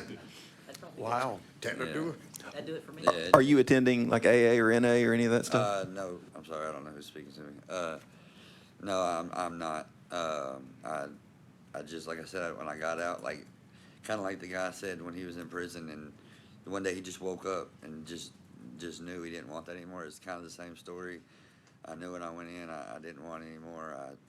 And one day I just woke up and I said, I'm never gonna touch drugs again. I never have, I never will.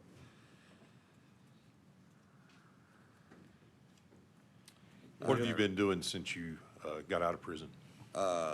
Like as far as like at Work. the dealership or? What type of work?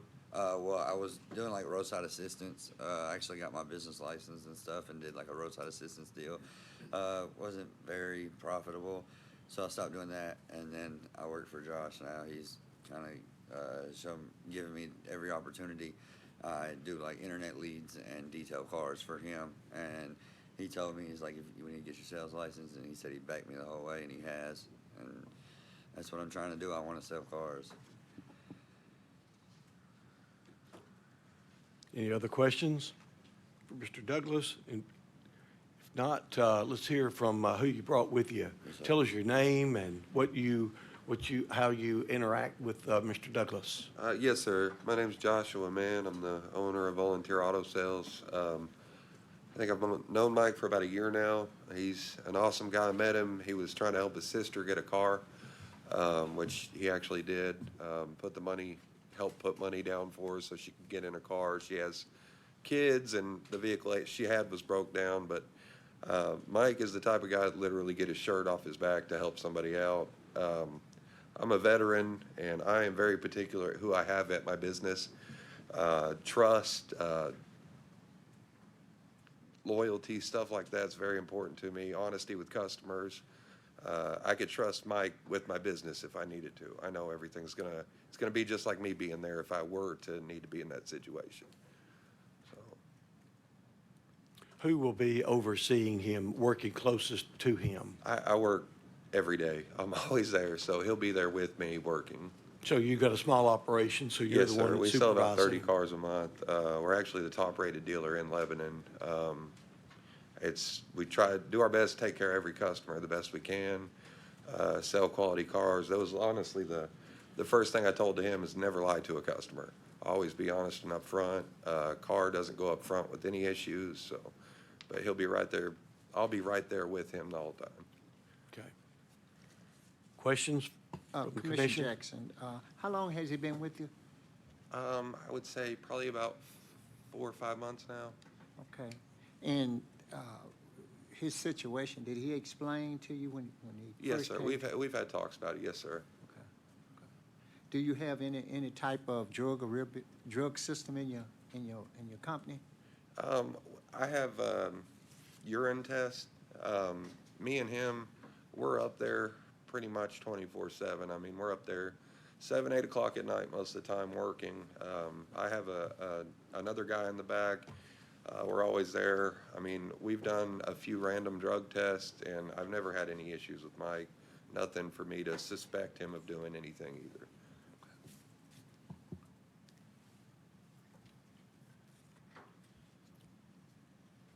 Any other questions? Do we have a motion for this appeal? Commissioner Vaughn, I'd like to make a motion, we approve the license. Commissioner Jackson, seconded. Any further discussion? Executive Director Lawrence, will you call the roll for the appeal? The motion is to grant licensure to Michael Douglas. Commissioner Levy? Aye. Votes aye. Commissioner West? Aye. Votes aye. Commissioner Elam? Yes. Votes aye. Commissioner Andrews? Aye. Votes aye. Commissioner Speaker? Aye. Votes aye. Commissioner Copenhaver? Yes. Votes aye. Commissioner Galvin? Aye. Votes aye. Commissioner Norton? Yes. Votes aye. Commissioner Vaughn? Votes aye. Commissioner Jackson? Votes aye. Commissioner Kramer? Votes aye. Commissioner Owens? Votes aye. Commissioner Barker? Aye. Votes aye. Commissioner Evans? Aye. Votes aye. And Chairman Roberts? Votes aye. Mr. Douglas, we will issue your license. You'll get it electronically, emailed to you, and then we'll print out a hard copy and put that in the mail. Congratulations. Thanks for Thank having you. me, too. Have a good afternoon.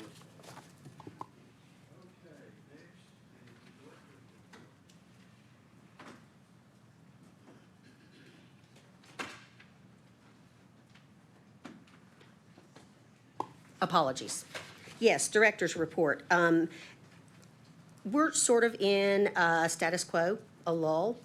We don't have a lot of openings and closings, so we're staying pretty steady at 3,340 dealers statewide, and we've opened 90, but and opened 91 at the last meeting, so we're really running steady on that. We should have hopefully, all of our annual sales reports in by now. They were due February 15th.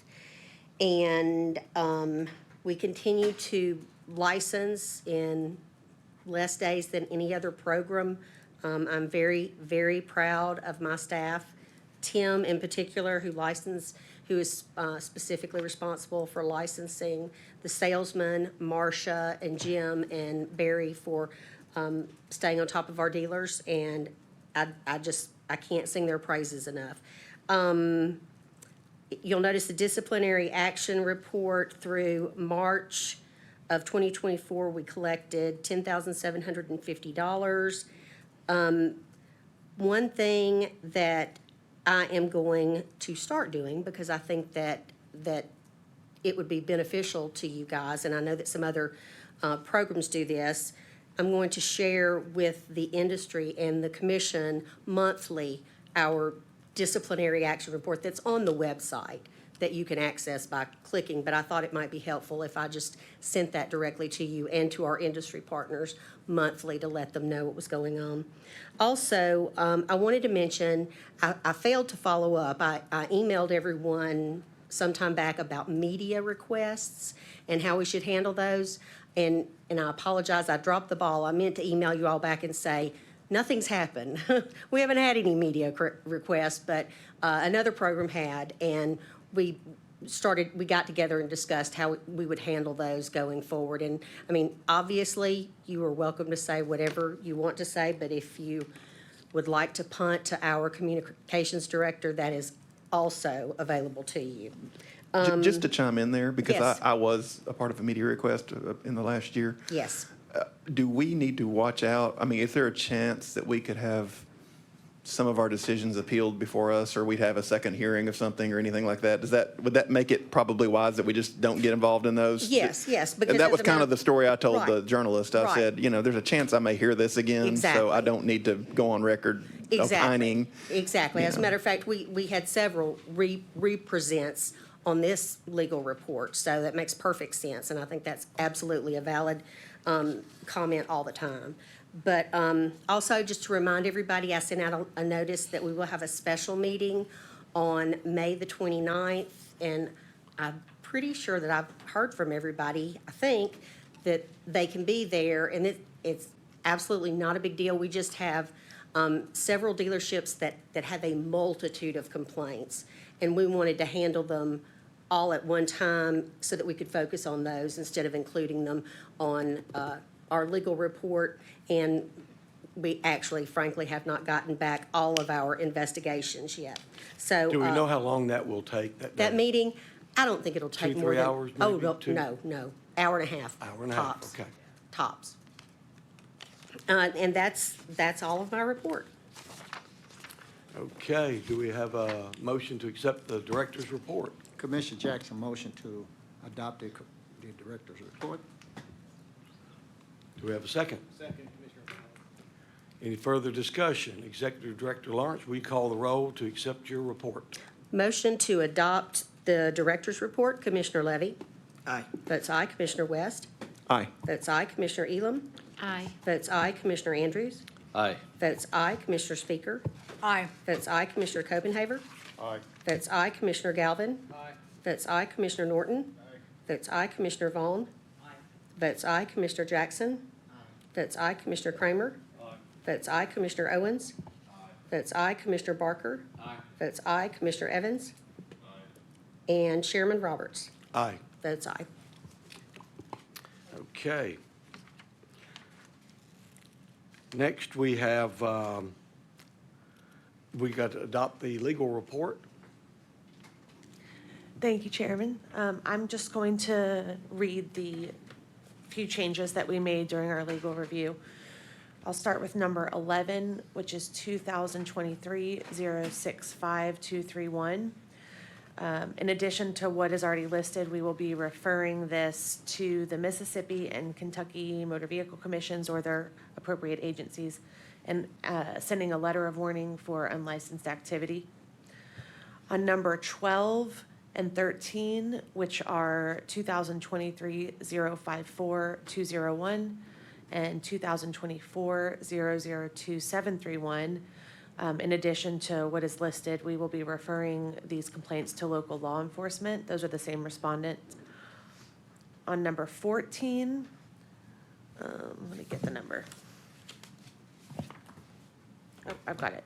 2023-063091. We will be issuing a $5,000 civil penalty for false, fraudulent, and deceptive acts related to issuing a temp tag from a different dealer and opening a complaint against the dealer that issued the temp tag, as well as conducting inspections on this respondent and the dealer that I just mentioned, and doing an audit of their files. Sorry, you said 5,000, this says 500. Right, we've amended it to Okay, sorry. 5,000. See, number 73, which is 2023-065461. In addition to what is listed, we will be referring this complaint to the Attorney General and the Federal Trade Commission regarding those advertising violations. And then last, number 117, which is 2023-032891.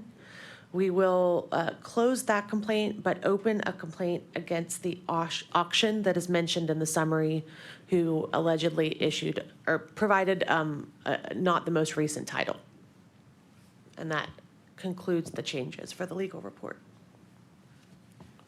Do we have a motion to adopt? Commissioner Jackson, motion to adopt the legal report with the recommendation, the additional recommendation.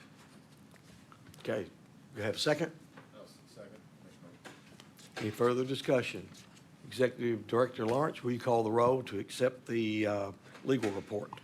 The motion is to adopt the legal report as amended by the legal committee. Commissioner Levy? Aye. Votes aye. Commissioner West? Votes aye. Commissioner Elam? Aye. Votes aye. Commissioner Andrews? Aye. Votes aye. Commissioner Speaker? Votes aye. Commissioner Copenhaver? Votes aye. Commissioner Galvin? Votes aye. Commissioner Norton? Votes aye. Commissioner Vaughn? Aye. Votes aye. Commissioner Jackson? Aye. Votes aye. Commissioner Kramer? Votes aye. Commissioner Owens? Aye. Votes aye. Commissioner Barker?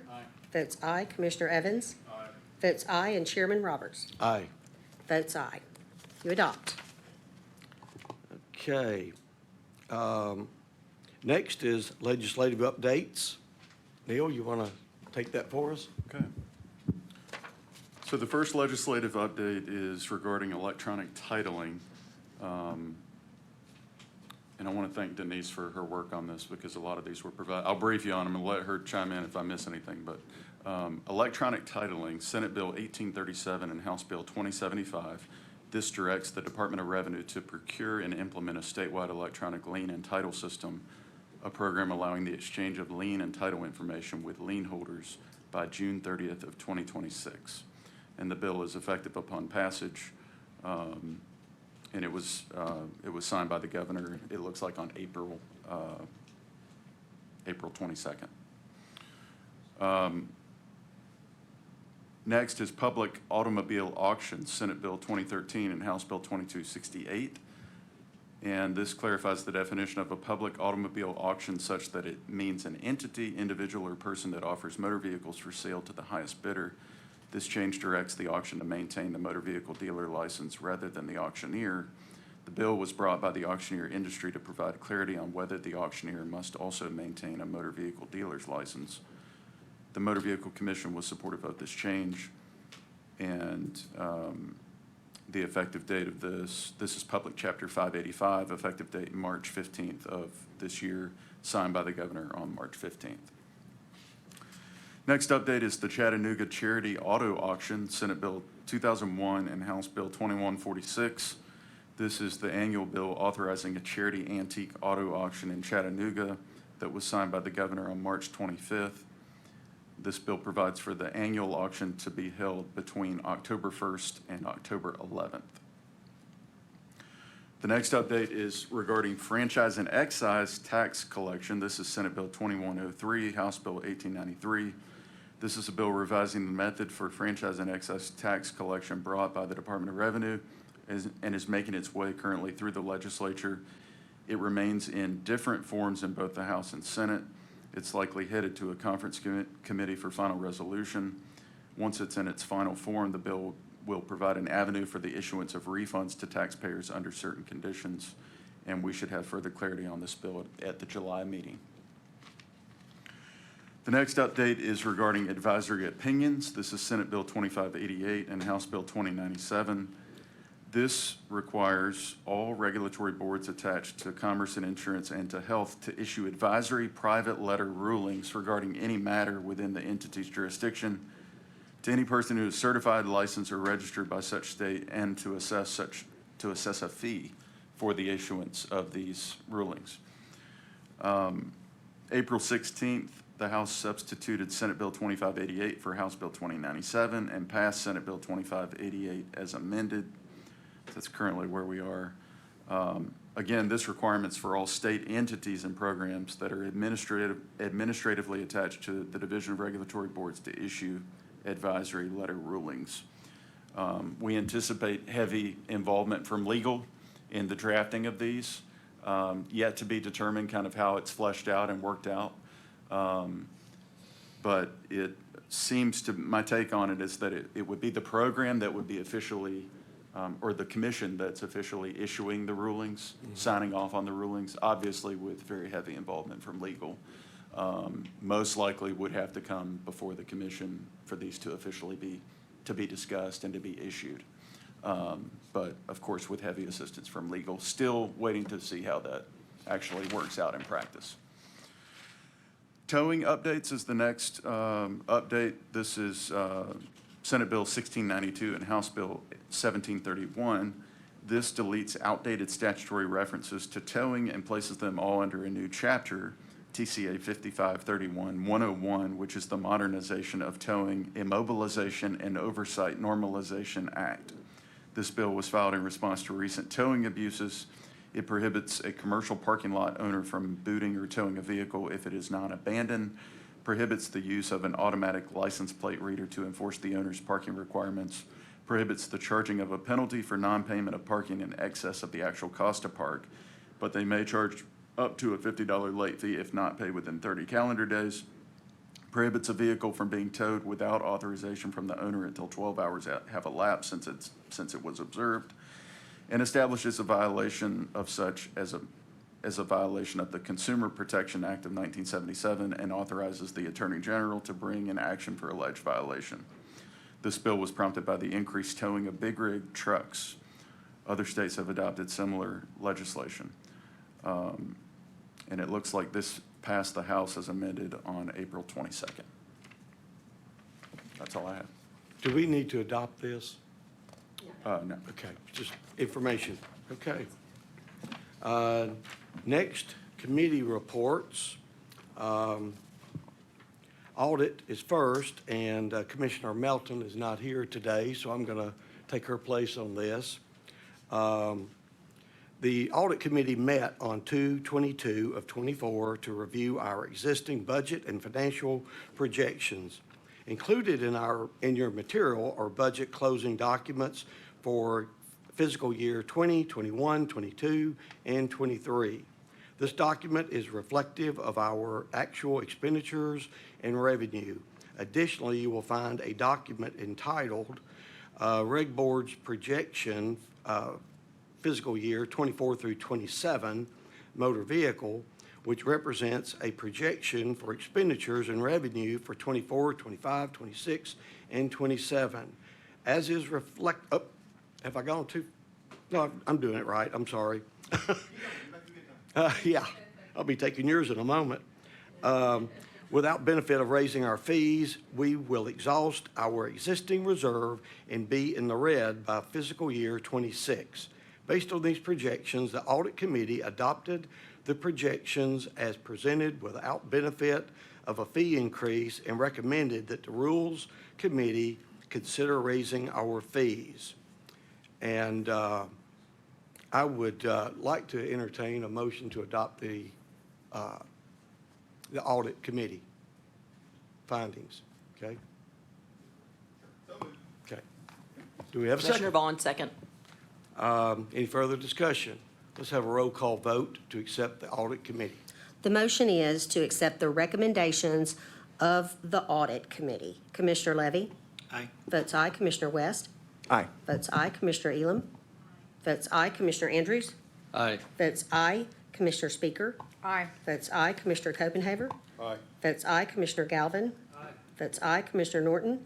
Votes aye. Commissioner Vaughn? Votes aye. Commissioner Jackson? Aye. Votes aye. Commissioner Kramer? Votes aye. Commissioner Owens? Aye. Votes aye. Commissioner Barker? Votes aye. Commissioner Evans? Votes aye. And Chairman Roberts. Aye. The motion passes. Okay, now I'm going to turn it over to Commissioner West for the Rules Committee. Thank you, Chairman. The Rules Committee met also on February 12th and reviewed the document entitled Fee Increases Only, which was a two-page document. The first page was a budget overview and lists both our current fees along with proposed dollar amount for increase. Second page of this document reflects our revised projections with the implementation of this fee increase. This document represents the staff's recommendation for a 50% across-the-board fee increase for all licensees. Those specific changes have been provided in your red line document for the rulemaking hearing. The Rules Committee voted to adopt staff recommendations for a 50% increase across the board. And before we carry on, Neil, do you have anything to add to all this?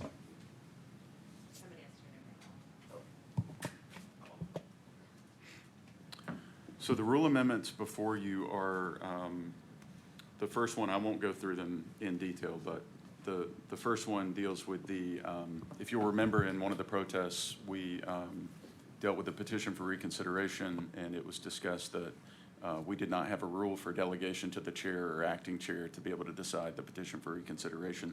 So the first rule amendment before you deals with that and provides that the chairman or acting chair will inform the commission of any such decision. And then there are all the rules that deal with the fee changes, and I won't go through each one of those, but they're all listed there in the red line for you. And the last rule amendment deals with removing registered and certified mail from the rule regarding communications from the commission, and that is to bring the commission in line with all the other boards and commissions under Commerce and Insurance. So these are before you for the full commission's, if there is a motion to approve today.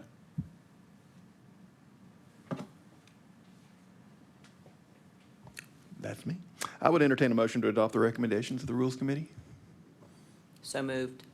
Second. Okay, Chairman?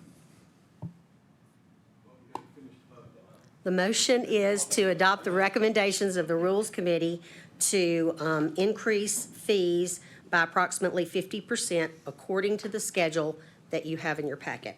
Commissioner Levy? Aye. Votes aye. Commissioner West? Aye. Votes aye. Commissioner Elam? Aye. Votes aye. Commissioner Andrews? Aye. Votes aye. Commissioner Speaker? Aye. Votes aye. Commissioner Copenhaver? Votes aye. Commissioner Galvin? Votes aye. Commissioner Norton? Votes aye. Commissioner Vaughn? Aye. Votes aye. Commissioner Jackson? Aye. Votes aye. Commissioner Kramer? Votes aye. Commissioner Owens? Votes aye. Commissioner Barker? Votes aye. Commissioner Evans? Votes aye. And Chairman Roberts? Votes aye. So you have adopted the recommendations for fee increase by the Rules Committee.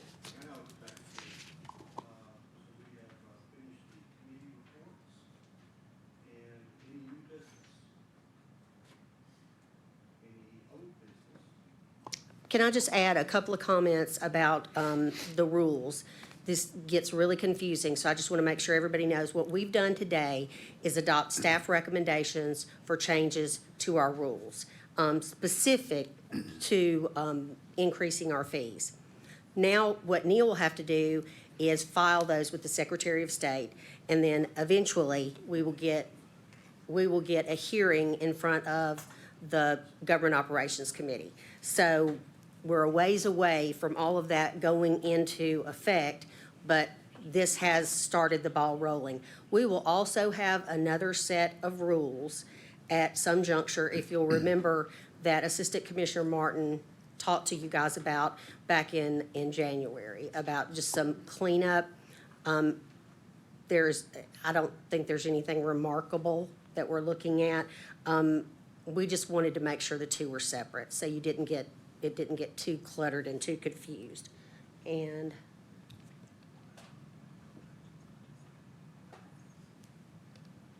I thought we voted on all the rule changes. My understanding, okay, let's take one more vote, and I'll need a motion to adopt all the rule changes as presented by staff, along with audit committee recommendations, so we'll just do it all together as one.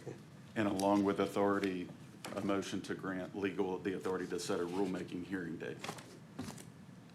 That should be included in the motion as well.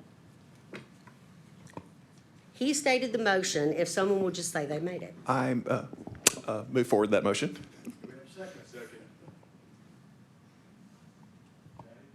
Motion, oh.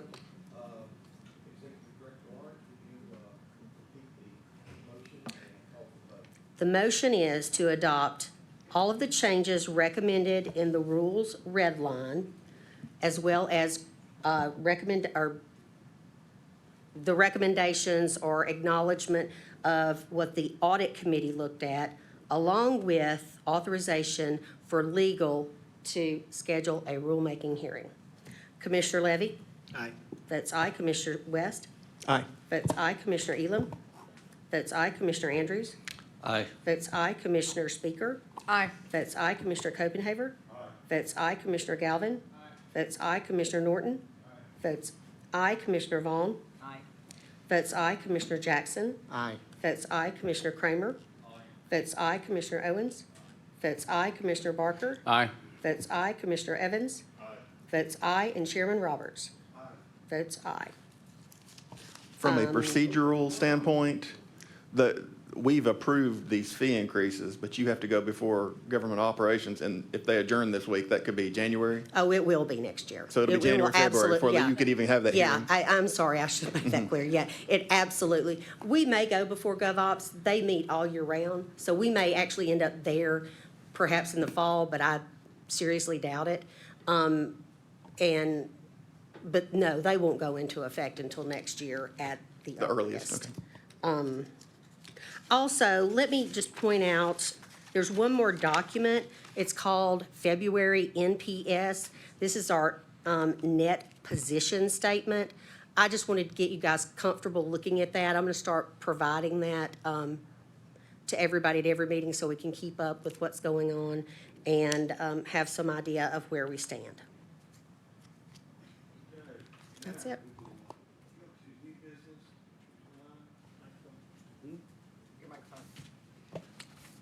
I got to get used to this. Anyway, new business, old business. Mr. Chairman, I have a couple of questions, if I Okay. may. One is for Neil. I'm happy to hear about the e-titling. You mentioned it passed the House and the Senate, and the governor signed it. And you mentioned the date of June 30th, 2026. What is that date again? What is that date? What happens on that date? Has to be done by that date, wasn't it? The Department of Revenue is directed to procure what do you call it, the contract Be a vendor, probably. vendor Yeah. by that time. Yeah, I'm excited. We were just speaking of that. A lot of our cases resolve around issues related to titles and tiling, and my hats off to the chairman for helping, and some of the staff believe that and get that implemented. We're really excited. There's 23 states now that have that, and I think we're behind. I think that's going to be a big thing for the state of Tennessee, so way to go. Second thing is, Mr. Chairman, do we know when we're up for oversight, our commission for review? Is that pending related to the?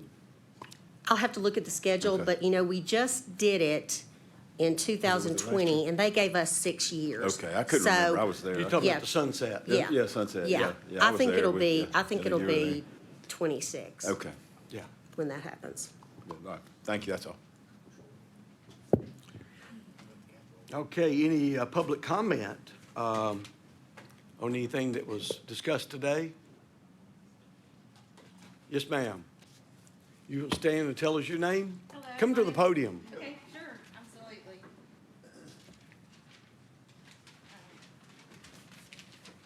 Thank you for having me here today. My name is Karen Brown, and I'm with the Tennessee Independent Auto Dealers Association.